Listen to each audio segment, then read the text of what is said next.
Bharatiya Janata party రాష్ట్ర కార్యాలయంలో జరుగుతున్నటువంటి ఎన్డీఏ కూటమి ప్రెస్ మీట్కి జనసేన పార్టీ నుండి ఆ రాష్ట్ర ప్రధాన కార్యదర్శి శివశంకర్ గారు, అలాగే తెలుగుదేశం పార్టీ రాష్ట్ర ఉపాధ్యక్షులు శ్రీ వేమూరి ఆనంద్ సూర్య గారు ఇక్కడికి రావడం జరిగింది. మనందరితో ప్రెస్తో అడ్రస్ చేయబోతున్నారు. ముఖ్యంగా ఈరోజు రాష్ట్రంలో జరుగుతున్నటువంటి ఈరోజు అంటే గడిచిన 5 సంవత్సరాల్లో రాష్ట్రంలో వైసీపీ పాలనలో ప్రభుత్వంలో శాంతి భద్రతలు ఏ విధంగా విధ్వంసం కాబడి అసలు శాంతి అనే పదానికి అర్థం లేకుండా పూర్తిగా అశాంతితో అభద్రతతో ఈ రాష్ట్ర ప్రజలు ఇబ్బందులను ఎదుర్కొంటున్నారు అనే దానిపైన ప్రజలకి కాస్త అవగాహన కల్పిద్దామని చెప్పని ఈ ప్రెస్ మీట్ ఏర్పాటు చేయడం జరిగింది. ఏ ప్రభుత్వానికైనా ముఖ్యమైన కొన్ని బాధ్యతలు ఉంటాయి. అందులో ప్రజల రక్షణ, మరీ ముఖ్యంగా మహిళల రక్షణ అనేది ప్రతి ప్రభుత్వానికి చాలా ఇంపార్టెంట్ ఆస్పెక్ట్. అది ఒక ముఖ్యమైన అంశం. ఎందుకంటే మహిళ సురక్షితంగా ఆరోగ్యంగా ఉంటేనే ఆ కుటుంబం కానీ ఆ రాష్ట్రం కానీ సురక్షితంగా ఉంటుంది, బాగుంటుంది, అభివృద్ధి చెందుతుంది. కానీ దురదృష్టవశాత్తు మన రాష్ట్రంలో చూస్తే మహిళల రక్షణ, భద్రత, అలాగే ఈ రాష్ట్ర ప్రజల శాంతి భద్రతల పైన ఏమాత్రము పట్టింపు లేకుండా ఈ ప్రభుత్వ పాలన సాగింది. ఒకసారి ఏదైనా ఒక ఘటన జరిగితే పొరపాటు జరిగిందని అనుకుంటాం. కానీ వందలాది మంది మహిళల పైన లేదా ప్రజల పైన కంటిన్యూస్గా దాడులు జరుగుతుంటే ఆ ప్రభుత్వాన్ని, ఆ పాలనని ఏమనాలి? మన రాష్ట్రంలో చూస్తే గడిచినటువంటి వైసీపీ పాలనలో 650కి పైగా మహిళల పైన అత్యంత దారుణమైనటువంటి ఘటనలు జరిగాయి. ఇన్ని వందలాది సంఖ్యలో ఘటనలు జరుగుతున్నప్పటికీ కూడా ప్రభుత్వము, ముఖ్యమంత్రి గారు, మహిళలు 2 హోంమంత్రిలాగా పనిచేశారు. వారు లేదా మహిళా కమిషను నిమ్మకి నీరెత్తినట్టుగా ఉన్నారు. అంటే దీన్ని బట్టి ఏమర్థం చేసుకోవాలి? మనకు అర్థం కావట్లేదు. ఈ ప్రభుత్వము అసమర్థ పాలన, అసమర్థ ప్రభుత్వము, చేతగాని ప్రభుత్వము, ఏమాత్రము బాధ్యత లేనటువంటి ప్రభుత్వము, నిర్లక్ష్యంతో కూడినటువంటి ప్రభుత్వం అని చెప్పని మనకు తెలుస్తూ ఉంది. అలాగే రాష్ట్రంలో మహిళల భద్రత కోసం, ప్రజల భద్రత కోసం బడ్జెట్ లేకపోతే, ఎందుకంటే ప్రతి దాంట్లో కేంద్ర ప్రభుత్వం నిధులు ఇస్తున్నప్పటికీ కూడా నిధులని మళ్లింపు చేస్తూ ఉన్నారు. మీ దగ్గర బడ్జెట్ లేదు, మీరు అప్పుల పాలైపోయారు, మీకు పాలన చేత కావట్లేదు, రాష్ట్రాన్ని అభివృద్ధి పదంలో తీసుకొని వెళ్ళడంలో చేత కావట్లేదు అని అనుకున్నా కూడా, అలా చూసుకున్నా కూడా కేంద్ర ప్రభుత్వం కేవలం మహిళల సురక్షణ కోసము, వారి రక్షణ కోసమే 130 కోట్ల రూపాయలని నిర్భయ చట్టం కింద ఇచ్చింది. పోనీ వాటినైనా పూర్తిగా నిధులను వినియోగించారా అంటే అది కూడా లేదు. దాంట్లో కేవలం 40 కోట్లు మాత్రమే వినియోగించడం జరిగింది. మనం స్టాటిస్టిక్స్ కనుక తీస్తే రాష్ట్రంలో మహిళల పరిస్థితి ఎంత దారుణంగా ఉంది, బాధాకరంగా ఉంది. ఒక మహిళలాగా మాట్లాడాలంటే 2019 నుంచి 21 వరకు ఉన్నటువంటి మనం ఎన్సీఆర్బీ రిపోర్ట్ తీస్తే కనుక అక్షరాల 22,278 మహిళలు, దాంట్లో 7,920 మంది బాలికలు, వారందరూ మిస్సింగ్ అయిపోయారు. మిస్సింగ్ అంటే కనపడట్లేదు ఈ రాష్ట్రంలో. అప్పుడప్పుడు వచ్చి డీజీపీ లేదా కొంతమంది ఎస్పీలు వచ్చి మాట్లాడతారు, మా రాష్ట్రంలో మా పోలీసు వ్యవస్థ బాగా భద్రతనిస్తుందని. మేము ప్రశ్నిస్తున్నాం, పదే అడిగాము శ్వేతపత్రం రిలీజ్ చేయమని. కానీ ఇంతవరకైనా సరైన లెక్కలు చెప్పారా? ఆ 22,000 మంది పేర్లు వీళ్ళు, లేదా అందులో ఎంతమంది తిరిగి తెచ్చాము, ఒకవేళ నేరాలు జరిగి ఉంటే కనుక కిడ్నాపులు ఇట్లాంటివి జరిగి ఉంటే వారిపైన పలానా సెక్షన్ కింద, పలానా చట్టం కింద కేసులు పెట్టాము అని చెప్పని ఏమైనా చెప్పే ధైర్యం నిజంగా ఈ రోజున రాష్ట్ర ప్రభుత్వానికి ఉందా? వ్యభిచారం కోసం మహిళలను అక్రమ రవాణా, హ్యూమన్ ట్రాఫికింగ్ చేసేటటువంటి రాష్ట్రాల్లో ఆంధ్రప్రదేశ్ 3వ స్థానంలో ఉంది. అభివృద్ధిలో నెంబర్ 1 స్థానంగా ఉన్నటువంటి రాష్ట్రము, ఉండాల్సినటువంటి అన్ని సహజ వనరులు ఉండి అభివృద్ధిలో నెంబర్ 1 సాధించాల్సినటువంటి ఉండాల్సినటువంటి రాష్ట్రము ఈ రోజున హ్యూమన్ ట్రాఫికింగ్లో 3rd ప్లేస్లో ఉంది. డ్రగ్స్ మనందరూ తెలిసిందే, వేలాది కిలోల డ్రగ్స్ కానీ, గంజాయి, లక్షల మద్యాన్ని ఏమంటారు లీటర్లు ఏరులై పారుతున్నటువంటి మద్యానికి కేర్ ఆఫ్ అడ్రస్ లాగా నెంబర్ 1 లాగా ఉంది. కానీ ప్రజలని రక్షించే క్రమంలో అట్టడుగు స్థాయిలో ఈ రాష్ట్రం ఉంది. దీనివల్ల మహిళలు ఇప్పుడు చాలా చోట్ల చూసాము, సీఎం ఇంటి పక్కనే జరిగింది. దానికి కారణాలు ఎవరు? అక్కడ సీతానగరం దగ్గర జరిగినప్పుడు బ్లేడ్ బ్యాచ్, అక్కడ ఉన్నటువంటి గంజాయి బ్యాచ్ కాదా? అలా రాష్ట్రంలో చూస్తే గుంటూరులో నడి బొడ్డున ఒక అమ్మాయిని నరికి చంపారు. ఇక్కడ విజయవాడ ప్రభుత్వ ఆసుపత్రిలో ఒక అమ్మాయి పైన అత్యాచారం జరిగింది.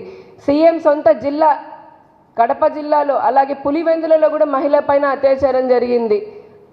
ఎంతోమంది ఎస్సీ మహిళల పైన, దళిత గిరిజనుల పైన, అసలు అంతెందుకు మహిళల పైన ఇన్ని సంఘటనలు జరుగుతున్నాయి.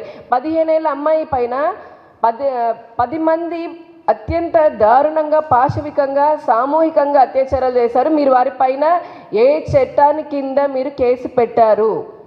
పోలీసు వ్యవస్థనే మేము చాలా బాగా పోలీసింగ్ చేస్తున్నాం అంటున్నారు కదా, రాత్రిపూట ఎక్కడైనా పెట్రోలింగ్ కనిపిస్తోందండి మీకు? ఇదివరకు ఎన్డీఏ పాలనలో ఉన్నప్పుడు ఈ రాష్ట్రంలో ప్రతిరోజు రాత్రిపూట పోలీస్ పెట్రోలింగ్ ఉండేది. పోలీసులు తిరుగుతూ ఉంటేనే కదా నేరస్తులకి కాస్త భయం అనిపించేది. కానీ ఈ రోజున ఈ రాష్ట్రంలో పోలీస్ పెట్రోలింగ్ వ్యవస్థ కూడా పూర్తిగా నిర్వీర్యం అయిపోయింది. ఎక్కడ పోలీసులు కనిపించట్లేదు, ఎందుకంటే వాళ్ళు అధికార పార్టీకి చాలామంది పోలీసులు కొమ్ము కాస్తున్నారు కాబట్టి ఇక వారు ప్రజల రక్షణకి ఏమొస్తారు? వారి పబ్బం గడిచిపోతుందన్న దృష్టిలో వారు ఉన్నారు. ఇప్పటి వరకు ఉన్నటువంటి చట్టాన్ని అమలు చేయడంలో పూర్తిగా విఫలం చెందారు. పక్క రాష్ట్రంలో ఒక అమ్మాయికి అన్యాయం జరిగింది కదా అని కొత్త చట్టాన్ని, దిశ అనే చట్టాన్ని చేస్తున్నామని 100 కోట్లతో ప్రచారం చేసుకుంటూ ఈ రాష్ట్ర మహిళల్ని, ప్రజల్ని మభ్యపెట్టడం తప్పితే కేంద్ర ప్రభుత్వం అడిగినటువంటి ప్రశ్నలకి సమాధానం చెప్పి నిజంగా చిత్తశుద్ధి ఉంటే కనుక మీరు ఆ దిశ అనే చట్టాన్ని ఎందుకు చట్ట రూపంలో తీసుకొని రాలేకపోతున్నారు? సోకాల్డ్ చట్టం కాని చట్టాన్ని అంటే ఏంటి? దీని ద్వారా అర్థం కావట్లేదా? ఈ రకంగా కూడా మీరు మహిళల్ని, ప్రజల్ని మోసం చేస్తున్నారు అని చెప్పని. ఎంతమందికి ఉరిశిక్షలు వేశారయ్యా మీరు? 21 రోజుల్లో జగనన్న గన్ను కంటే ముందు పరిగెత్తుకొని వస్తాడన్నారు కదా, ఎంతమంది మీద మీరు గన్ను పెట్టారు? దీనికి ఏమైనా సమాధానం చెప్పగలరా? అంతెందుకు ఈ రాష్ట్రంలో జీతం పెంచమని చెప్పని అడిగినటువంటి ఆశా వర్కర్లని, అంగన్వాడీ మహిళల్ని ఇదే విజయవాడ నడిబొడ్డున అత్యంత కిరాతకంగా, దౌర్జన్యంగా పోలీసులు లాక్కొని పోయారు. అమరావతి మహిళా రైతులపైన ఇదే దౌర్జన్యం చేశారు. సొంత పార్టీ మహిళా కార్యకర్తల పైన, నాయకుల పైన కూడా దుష్ప్రచారం చేయించడమే కాకుండా మానసిక దాడులకు దిగుతూ ఉన్నారు. స్థానిక సంస్థల్లో మా బీజేపీ కార్యకర్త, మహిళా కార్యకర్త పైన కత్తితో దాడి చేసింది వైసీపీ కార్యకర్తలు. మరి వాటిలపైన ఏమైనా చర్యలు తీసుకున్నారా మీరు? అంటే రాష్ట్రంలో శాంతి భద్రతలు ఉంది అని చెప్పి నిజంగా ఏ మొహం పెట్టుకొని రాష్ట్ర ప్రభుత్వం లేదా వైసీపీ నాయకులు మాట్లాడగలుగుతున్నారు? 2022లో మహిళా హోంమంత్రి తానేటి వనిత గారు ఒక అత్యాచారం ఘటనలో చాలా నిస్సిగ్గుగా, సిగ్గు లేకుండా ఒక స్టేట్మెంట్ ఇచ్చారు. ఎంత బాధాకరమైన స్టేట్మెంట్ అంటే, అలా జరుగుతున్నాయండి. మందు దాగి మద్యం మత్తులో అత్యాచారం చేస్తే పేదరికం వల్ల జరిగిందని చెప్పని పిచ్చి పిచ్చి కూతలన్నీ కూసి ఒక సాటి మహిళకి జరిగిన అన్యాయానికి బాధ్యత వహించాల్సింది పోయి మళ్ళీ ఆ మహిళని అవమానపరిచే విధంగా మాట్లాడడం అనేది ఈ వైసీపీ ప్రభుత్వంలో ఉన్న మంత్రులకే చెల్లింది. ఇక వైసీపీ ఎమ్మెల్యేలను చూడండి, ఎంపీలను చూడండి, చాలామంది లైంగిక వేధింపుల కేసులు ఉన్నాయి. కొన్ని పేర్లు చెప్పడం నాకు ఇష్టం లేదు. మళ్ళీ వాళ్ళు మంత్రులు కూడా చేశారు. అన్ని అసభ్యకరమైన వీడియోలు బయటకు వస్తుంటాయి వాళ్ళ గురించి. మహిళలను లైంగికంగా వేధించడం గురించి మనం డైరెక్ట్గానే చూస్తున్నాము. కంప్లైంట్లు వస్తున్నాయి. అసెంబ్లీలో కానీ, మీడియా కానీ, సోషల్ మీడియాలో కానీ ఎక్కడైనా సరే విపరీతమైనటువంటి బూతులతో, ఇళ్లలో ఉండేటటువంటి భార్యలతో సహా బూతు మాటలతోటి మానసికంగా ఈ వైసీపీ నాయకులు, కార్యకర్తలు చేస్తున్నారు. మరి వాళ్ళందరికీ కొమ్ము కాస్తుంది పోలీసులు కాదా? నిజంగానే ఈ రాష్ట్రంలో రూల్ ఆఫ్ లా అనేది ఉంటే, చట్టం అందరికీ సమానం అని అనుకుంటే, తప్పు చేసిన వాడు వైసీపీ కార్యకర్త అయినా, ఇంకే పార్టీ కార్యకర్త అయినా, ఇన్ దట్ కేసు ఈ రాష్ట్రంలో ఎవడు తప్పు చేసినా సరే వాడిని లాక్కొని వెళ్ళి ఇప్పటికే ఉన్నటువంటి నిర్భయ కానీ, పోక్సో కానీ, లేదా ఇంకే చట్టమైనా సరే ఉన్న వాటిల్లో ఎందుకు మీరు పెట్టి శిక్షించలేకపోతున్నారు? అంటే మీకు దీన్ని బట్టి అర్థం కావట్లేదా? చిత్తశుద్ధి ఏమాత్రం లేదు అని అక్కా, చెల్లి, అవ్వ, బామ్మ అని అనుకుంటూ కబుర్లు చెప్తే సరిపోదండి ముఖ్యమంత్రి గారు. ఒక పక్క మేం పాలించేటటువంటి ఉత్తరప్రదేశ్ను చూడండి, ఒకప్పుడు మాఫియా డాన్ లాగా ఉండేది, ఆలవాలంగా ఉండేది. మధ్యప్రదేశ్ను చూడండి, ఈ రోజున బుల్డోజర్తో ఒక డబుల్ ఇంజన్ సర్కార్ ఉంది కాబట్టి తప్పు చేసిన వాడిని చెమడాలు తీసి మరీ బుల్డోజర్ తోటి వాళ్ళకి శిక్ష పడేలాగా చేస్తుంది అక్కడున్న మా ప్రభుత్వం. ఇక్కడ మేము కూడా అదే చెప్తున్నాము. రేపొద్దున రాబోయే కాలం అంటే ఈ 5 సంవత్సరాల్లో తప్పు చేసిన వాళ్ళందరికీ కొమ్ము కాస్తూ శిక్ష పడేటటువంటి చర్యలు ఏమాత్రము తీసుకోలేనటువంటి అధికారులారా, అలాగే తప్పు చేసుకొని తిరిగినటువంటి నేరస్తులారా, అతి త్వరలో ఎన్డీఏ ప్రభుత్వం రాబోతోంది. డబుల్ ఇంజన్ సర్కార్ వచ్చిన తర్వాత ఒక్కొక్కటి తాట తీస్తుంది మా ప్రభుత్వం, రాబోయే ప్రభుత్వం. నేరం చేసిన వాడు ఎవడైనా సరే గుర్తుపెట్టుకోండి, ఈ రాష్ట్రంలో శాంతి భద్రతలు ప్రజల రక్షణకి అత్యంత ప్రాధాన్యత ఇచ్చేటటువంటి ప్రభుత్వం రాబోతోంది. ఖబర్దార్ అని చెప్తున్నాం. ఇప్పటికైనా సరే ఇటువంటి చర్యలకి కొమ్ము కాస్తున్న అధికారులు మీరు కూడా దృష్టిలో పెట్టుకోండి. ఇక్కడితో ఏది జరగదు. రేపొద్దున ప్రభుత్వం మారాక మీ పాపాల చిట్టా అంతా బయటికి వస్తుంది.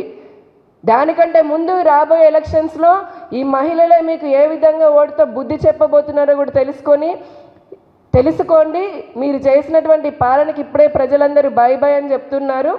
దాన్ని దృష్టిలో పెట్టుకొని ఇంకొక ప్రజలకు కూడా విన్నపం చేస్తున్నాము. ఈ రాష్ట్రంలో శాంతి భద్రతలు బాగుండాలన్నా, మహిళల మాన ప్రాణాలు కాపాడబడాలన్నా, ప్రజలు ప్రశాంతంగా ప్రజాస్వామ్య రాష్ట్రంలో బతకాలన్నా కూడా ఎన్డీఏ కూటమికి ప్రజలందరూ, ముఖ్యంగా మహిళలందరూ కూడా తమ మద్దతునివ్వాలని చెప్పని కోరుకుంటూ ఇప్పుడు జనసేన రాష్ట్ర ప్రధాన కార్యదర్శి శివశంకర్ గారిని మాట్లాడవలసిందిగా కోరుకుంటున్నాను. ధన్యవాదాలు. శాంతి భద్రత ఈ రాష్ట్రంలో ఈ ప్రభుత్వం అధికారంలోకి వచ్చినప్పటి నుంచి కూడా శాంతి లేదు, భద్రత లేదు. ఎంత అధ్వాన్నంగా శాంతి భద్రతలు దాపురించాయంటే, the welfare of the people is the supreme of law. మన రాజ్యాంగం తాలూకా కానీ మన చట్టాల తాలూకా ముఖ్య ఉద్దేశం. దాన్ని తొంగలో తొక్కుతుంది ఈ ప్రభుత్వం. యాక్చువల్గా శాంతి భద్రతల సమస్య సంఘ వ్యతిరేక శక్తులు, గూండాలు వాళ్ళ దగ్గర నుంచి వస్తుంటాయి. కానీ ఆశ్చర్యకరంగా ఈ ప్రభుత్వం అధికారంలోకి వచ్చినప్పటి నుంచి మనం గమనించినట్లయితే ఈ ప్రభుత్వ నాయకుల వల్లే శాంతి భద్రతల సమస్య తలెత్తుతుంది. ఇది చాలా విచిత్రమైన వైఖరి ఆంధ్ర రాష్ట్రంలో ఈరోజు నెలకొని ఉంది. ఉదాహరణకి మన మార్చి 24ని కడపలో సుబ్బారావు అండ్ హిజ్ ఫ్యామిలీ వాళ్ళు ఆత్మహత్య చేసుకున్నారు. ఎందుకు చేసుకున్నారు విషయాల్లోకి మనం పరిశీలనలోకి వెళ్ళినట్లయితే, వాళ్ళకు ఉన్నటువంటి 3.5 ఎకరాల ల్యాండ్ని రెవెన్యూ అధికారులతో మిలాఖాత్ అయి ఈ వైసీపీ నాయకులు వాళ్ళ పేరును మార్పించుకున్నారు. అతని అప్పులు తీర్చడానికి, తన కూతురికి భవిష్యత్తు కోసం ఆ భూమి అమ్మాలంటే చేతగాక, చేసేదేమీ లేక జీవితం మీద విరక్తి వచ్చి చనిపోయాడు. ఇది వైసీపీ నాయకుల తాలూకా వాళ్ళందరూ మూకుపడి ఆత్మహత్య చేసుకున్నారు. ఇది వైసీపీ నాయకుల ప్రేరేపిత హత్య. This is one example. తర్వాత విశాఖపట్నంలో, actually Visakhapatnam very peaceful city, అందుకే దాన్ని సిటీ ఆఫ్ డెస్టినీ అంటారు. అలాంటి సిటీని ఎలాగ మార్చేశారు అని అంటే, గన్ పెట్టి బెదిరించి ఒక వ్యక్తి తాలూకా ప్రాపర్టీస్ని ట్రాన్స్ఫర్ చేసుకోవడానికి బెదిరించింది ఎవరంటే వైసీపీ నాయకులే.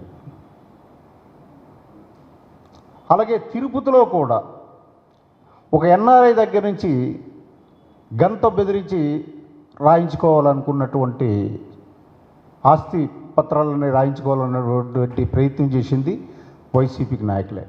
దానికి సహకరిస్తుంది ఎవరు అని అంటే పోలీసు వ్యవస్థ, రెవెన్యూ వ్యవస్థ. మీకు ఇంకా చూసేటట్టయితే చెరుకుపల్లి విలేజ్ బాపట్లలో 15 years old boy was petrol పుస్తకాలు పెట్టేశారు. ఇది ఎట్లా జరిగింది? ఎందుకు ఇలా జరుగుతుంది ఈ రాష్ట్రంలో? అలాగే విశాఖపట్నంలో ఎంపీనే కిడ్నాప్ చేశారు. ఎంపీని, అతని తన కుమారుడిని, వీలనాయకుడే, పరాకాష్ట. దానికి సిపి ఏం చెప్తాడంటే, 3 రోజుల క్రితమే ఎంపీని కిడ్నాప్ చేస్తే 4వ రోజు పట్టుకొని మేమంతా సక్రమంగా ఉంది లా అండ్ ఆర్డర్ అని చెప్పేసి చెప్తారు. ఎంపీని అరెస్ట్ చేశాక ఎవరైతే ఎక్యూజ్డ్ ఉన్నారో వాళ్ళందరి దగ్గర నుంచి సుమారు ₹1.5 కోటి సీజ్ చేశారు. ఈ రకంగా స్టాటిస్టిక్స్ మనం చూసేటట్టయితే గత 2019 నుంచి కూడా అన్ని రంగాలలో కూడా ఈ క్రైమ్ రేటు విపరీతంగా పెరుగుతుంది మన రాష్ట్రంలో. ఈ క్రైమ్ రేటుకి ప్రధాన కారణం ఏమిటి అంటే గంజాయి, డ్రగ్స్. ఏమవుతుంది అంటే ఈ గంజాయి విచ్చలవిడితనం. మీరు దేశంలో ఎక్కడైనా సరే గంజాయి మూలాలు, అది మహారాష్ట్ర అవ్వచ్చు, ఢిల్లీ అవ్వచ్చు, ఉత్తరప్రదేశ్ అవ్వచ్చు, ఎక్కడ గంజాయి దొరికినా సరే దాని మూలాలు ఆంధ్రప్రదేశ్. ఎంత సిగ్గుచేటు మన రాష్ట్రానికి. గంజాయి క్యాపిటల్గా మార్చి పాడేశారు. అలాగే డ్రగ్స్. ఈ మధ్యకాలంలో విశాఖపట్నంలో ఒక షిప్ డ్రగ్స్తో రావడం జరిగింది. తర్వాత అది ఏమైందో ఎవరికీ తెలియదు. దాంట్లో అధికార పార్టీ నేతలు చాలా ఇన్వాల్వ్ అయ్యి ఉన్నారని బయటకు వచ్చింది. దాని ఇన్వెస్టిగేషన్ ఇంకా బయటకు రావాల్సి ఉంది. అంటే ఆంధ్ర రాష్ట్రం ఏమవుతుందని అంటే డ్రగ్స్కి, గంజాయికి ఒక హబ్గా తయారు చేసింది ఈ ప్రభుత్వం. దానివల్ల ఏమవుతుంది అనంటే వీకర్ సెక్షన్స్ మీద, మహిళల మీద విపరీతమైన దాడులు, అత్యాచారాలు, డైరెక్ట్ ప్రభావం దాని మీద పడుతుంది. మీకు మహిళల మీద అత్యాచారంలో మనం తీసుకునేటట్టయితే 47% పెరుగుదల వచ్చింది ఆంధ్ర రాష్ట్రంలో. సిగ్గుపడాలి ఈ ప్రభుత్వం. శాంతి భద్రతలు బ్రహ్మాండంగా ఉన్నాయని చెప్పుకునే ఈ ప్రభుత్వం, ఈ హోమ్ మినిస్టర్, ఈ డీజీపీ సిగ్గుతో తల ఉంచుకోవాలి. అలాగే క్రైమ్ రేటు నేషనల్ యావరేజ్ 64% ఉంటే ఆంధ్ర రాష్ట్రంలో 96% ఉంది. సిగ్గుపడాలి. ఏం చేస్తుంది ఈ ప్రభుత్వం? పోలీస్ మాన్యువల్ అని ఒకటి ఉంటుంది, మీ అందరికీ తెలియంది కాదు. Police manual 1, 2, 2A, 2B, 2, 3 4 manuals ఉన్నాయి. అంటే పోలీసు వాళ్ళు ఏ రకంగా చట్టాన్ని అమలు చేయాలన్నది ఆ మాన్యువల్స్ చెప్తాయి. ఆ మాన్యువల్స్ మన మత గ్రంథాలు, పవిత్రమైన మత గ్రంథాలకు మనం ఎంత ప్రాధాన్యత ఇస్తామో ప్రతి పోలీసు ఉద్యోగి కూడా దానికి అంత ప్రాధాన్యత ఇవ్వాలి. ఎఫ్ఐఆర్ నమోదు చేయరండి పోలీసు వారు.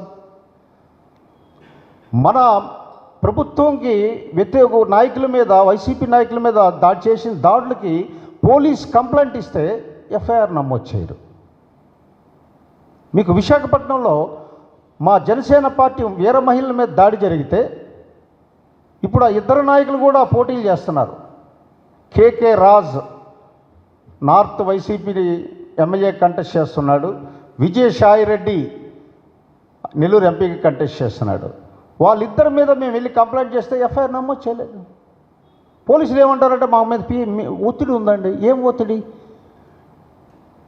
నువ్వు పోలీసు మాన్యువల్ ప్రకారం పనిచేస్తావా, పొలిటీషియన్స్ మాన్యువల్ ప్రకారం పనిచేస్తావా? నాకు అర్థం కాలేదు.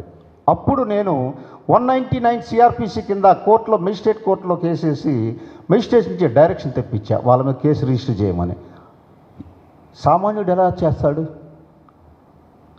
ఇదా ఈ పోలీస్ తీరు? ఇదా ఈ రాష్ట్ర డీజీపీ, హోమ్ మినిస్టర్ ఇస్తున్న సంకేతాలు ఈ రాష్ట్ర ప్రజలకి? అలా ఏదైనా ఎఫ్ఐఆర్ తాలూకు ముఖ్య ఉద్దేశం ఏంటి? It is first information report. నేరం జరగగానే వచ్చిన ఇన్ఫర్మేషన్ని రికార్డ్ చేసి ఫారం 82లో అతనికి ఇమీడియట్గా ఎకనాలజ్మెంట్ ఇచ్చి ఒక కాపీ ఇవ్వాలని సుప్రీంకోర్టు దగ్గర నుంచి అనేక హైకోర్టులు, ఆనరబుల్ హైకోర్టులు చెబుతుంటే పోలీస్కి నిమ్మక నీరెత్తినట్టు ఉంటారేంటి? అంటే లిథార్జియా, ప్రభుత్వ దన్నా? ఇది ఎంతో కాలం సాగదు. క్రైమ్ డీటెయిల్స్ ఫారం 76లో పొందుపరచాలి, ఎక్కడ పొందుపరచారు? మీకు సర్ప్రైజింగ్గా ఒక కేసు మీ ముందుకి తీసుకొస్తాను. హిందూపూర్లో ఒక అమ్మాయి రేప్ అండ్ మర్డర్ జరిగితే ఇదే పోలీస్ అధికారులు సూసైడ్ కింద రికార్డ్ చేశారు. వాట్ ఏ ఫన్నీ అండి. ఏమనుకుంటున్నారు? ఇది డెమోక్రసీ అనుకుంటున్నారా, నియంతృత్వం అనుకుంటున్నారా? అక్కడ ప్రజలు ఏమిటి ఇంత అన్యాయం జరిగింది? రేపు మర్డర్ చేసిన స్త్రీని సూసైడ్ చేసుకున్నారని పోలీసులు కేసు రిజిస్టర్ చేయడం ఏంటని యాజిటేషన్ చేసి ప్రొటెస్ట్ చేస్తే దాన్ని మార్చారు. అంటే శాంతి భద్రతల వ్యవస్థ ఎంత దిగజారిపోయిందో పాత్రికేయుల దృష్టికి, ఈ రాష్ట్ర ప్రజల దృష్టికి మీ ద్వారా నేను తెలియజేస్తున్నాను. అంటే బలవంతుడిదే రాజ్యం, అధికారంలో ఉన్నవాడిదే భోజ్యం. సామాన్యుడు, మధ్యతరగతి, పేద ప్రజానీకం, బడుగు బలహీన వర్గాలు నలిగిపోవాలి, చిదిమిపోవాలి. ఈ ప్రభుత్వం తాలూకా పాలనా తీరు ఇలా ఉంది. అలాగే ఉమెన్ ఎగనిస్ట్గా, చిల్డ్రన్ ఎగనిస్ట్గా క్రైమ్ జరిగినప్పుడు ఎంత జాగరూకతతో వ్యవహరించిన పోలీసులు దానికి డిఫరెంట్గా వ్యవహరిస్తున్నారు. ఇమీడియట్గా ఒక ఉమెన్ మీద ఏదైనా అవుట్రేజ్ ఆఫ్ మోడస్టీ జరిగిన ఐపీసీ 354, ఐపీసీ 500 సెక్షన్లు ఎందుకు ఇచ్చారు? ఇండియన్ పీనల్ కోడ్ని మీరు అమలు చేయాలి, కానీ ఈ ఏపీ పొలిటికల్ కోడ్ని అమలు చేస్తున్నారు ఈ అధికారులు. ఇవన్నీ కూడా రాష్ట్ర ప్రజలు గమనిస్తున్నారు. వీటన్నిటికీ ఏమిటంటే కిమ్ కర్తవ్యం కూటమి అధికారంలోకి వచ్చిన వెంటనే పోలీస్ వ్యవస్థని, అధికార యంత్రాంగాన్ని ప్రక్షాళన చేసి తీరుతాం. ప్రజలకి సురక్షితమైనటువంటి శాంతి భద్రత కల్పిస్తాం. ఏ రాష్ట్రంలో అయితే శాంతి భద్రతలు ఉంటాయో అక్కడే పారిశ్రామికీకరణ జరుగుతుంది, అక్కడే అభివృద్ధి జరుగుతుంది, అక్కడే ఉద్యోగ అవకాశాలు ఉంటాయి. ఇది మనందరం కూడా గమనించాలి. కాబట్టి ఈ రాష్ట్ర ప్రజలకి ఈ ప్రభుత్వం మీకు మరొకసారి మోసం చేయడానికి మీ ముందుకు వస్తుంది. కాబట్టి ఈ విషయాలన్నీ కూడా గమనించి తక్షణమే ఈ ప్రభుత్వాన్ని ఇంటికి పంపించవలసిన అవసరం ఉంది. కూటమిని అధికారంలోకి తీసుకురావాల్సినటువంటి అవసరం ఉందని చెప్పేసి రాబోయే ఎన్నికల్లో ఎటువంటి ప్రలోభాలకి, ముఖ్యంగా మహిళలకి, ఎస్సీ ఎస్టీ సామాజిక వర్గాలకి prevention of atrocity act 2015 amendment చేశారు. ఆ అమెండ్మెంట్ చేసిన దాని ప్రకారం ఎక్కడా లేదు. డోర్ డెలివరీలు ఇస్తారు, పిచ్చోడు చేసి చంపుతారు, వాళ్ళ మీద అత్యాచారాలు చేస్తుంటారు. కాబట్టి ఈ సామాజిక వర్గాలందరికీ, మహిళలకి, ప్రతి ఒక్కరూ ఈ రాష్ట్ర ప్రజలు గమనించండి, జాగ్రత్తగా ఆలోచించండి. ఈ నియంత్రణతో ప్రభుత్వాన్ని గద్దెదించే బాధ్యత మీ మీద, మా మీద, మనందరి మీద ఉంది. కూటమిని అధికారంలో తీసుకొచ్చి స్వపరిపాలనకి మన నాంది పలకండని పిలుపునిస్తూ సెలవు తీసుకుంటున్నాను. ధన్యవాదాలండి.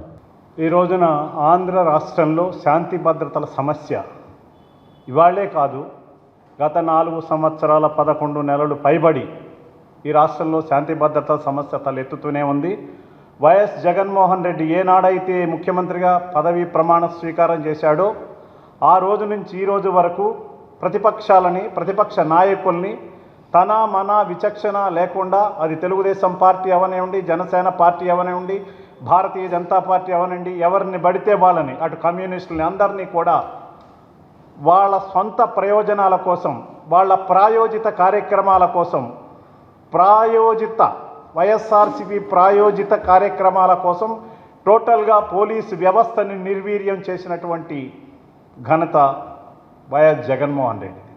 అంటే ఈ రాష్ట్రంలో సామాన్య మానవుడు బతికి ఉండలేని పరిస్థితిని సృష్టించి భయభ్రాంతులకు గురి చేస్తూ సామాన్యుల్ని ఇబ్బంది పెడుతూ ఉన్నటువంటి పరిస్థితుల్లో మనకి ఎలక్షన్ కోడ్ వచ్చింది. సరే, ఎలక్షన్ కోడ్ వచ్చినా కొంతవరకు కంట్రోల్ అవుతారేమో, జాగ్రత్తగా ఉంటారేమో అని మనం అనుకుంటా ఉన్నాం. కానీ ఎలక్షన్ కోడ్ వచ్చిన తర్వాత 17/3/24 నాడు ప్రకాశం జిల్లా గిద్దలూరు మండలం గడికోట పంచాయతీకి చెందిన తేదీప్య నాయకుడు పాముల మునయ్యది రాజకీయ హత్య, ప్రజాగళానికి జనాన్ని తీసుకొచ్చాడని అతన్ని చంపేశారు. అలాగే నంద్యాల జిల్లా ఆళ్లగడ్డలో చాగలమర్రిలో తెదేపా సానుభూతిపరుడు ఇమాం హుస్సేన్ వైసీపీ నాయకుడు దస్తగిరి దారుణంగా హత్యతో పొడిచి చంపాడు 19/4. సత్యసాయి జిల్లా పుట్టపర్తి టీడీపీ నాయకుడు అమర్నాథరెడ్డిని పొలంలో నరికి చంపారు 25 మార్చి.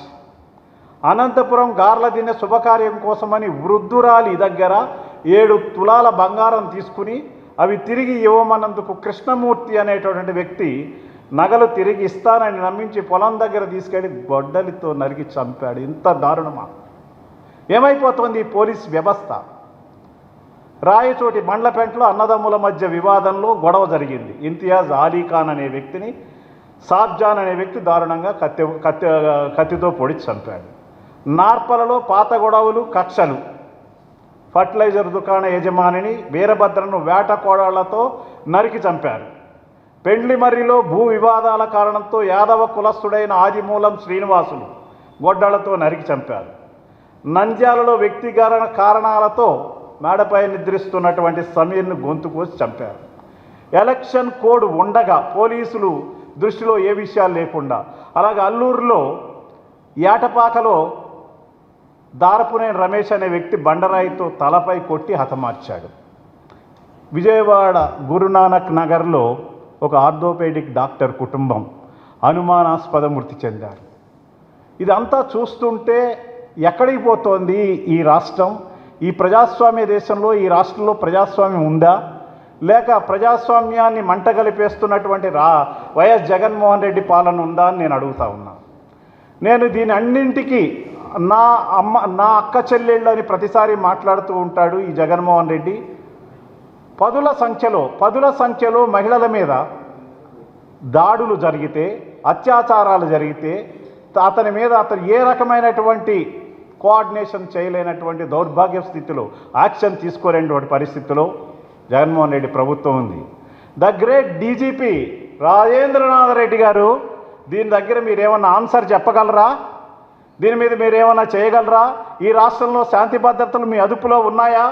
మీరు అసలు పోలీస్ డీజీపీగా ఉన్నారా, లేక ఇంక వేరే డ్యూటీ చేస్తున్నారా రోజు ఆఫీస్కి వచ్చి? ఇది చాలా ప్రజల్లో ఉన్నటువంటి ఆలోచన. ఇన్ని రకాలైనటువంటి ఇంత డ్యామేజింగ్గా ఈ రాష్ట్రం ఉంది అంటే రేపు రాబోయే రోజుల్లో ఎక్కడ తీసుకోబోతున్నారు?